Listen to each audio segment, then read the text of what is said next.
क्योंकि ईश्वर नजर नहीं आता है, तो ईश्वर है ये साबित करने की जिम्मेदारी है, honours of proof, burden of proof किसके ऊपर है? जो कहता है कि ईश्वर है।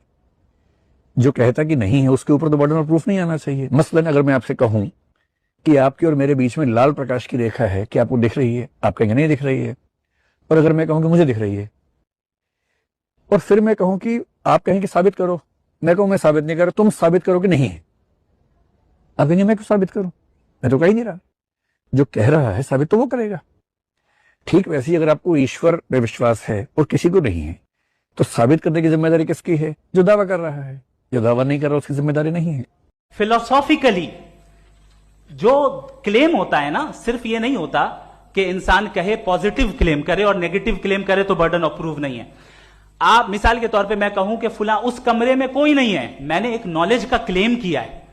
उस कमरे में कोई नहीं है, मैंने एक नॉलेज का क्लेम किया। या तो मैं कहूं मुझे नहीं पता, हो भी सकता है नहीं भी हो सकता है, this is not a claim. लेकिन जब मैं कह रहा हूं कि वहां कोई नहीं है या मैं कह रहा हूं वहां कोई है, दोनों क्लेम है और दोनों के ऊपर बर्डन ऑफ प्रूफ है। हमारे ऊपर भी बर्डन ऑफ प्रूफ है। मैंने कंटिजेंसी आर्ग्यूमेंट दिया, इसे तोड़कर दिखाइए।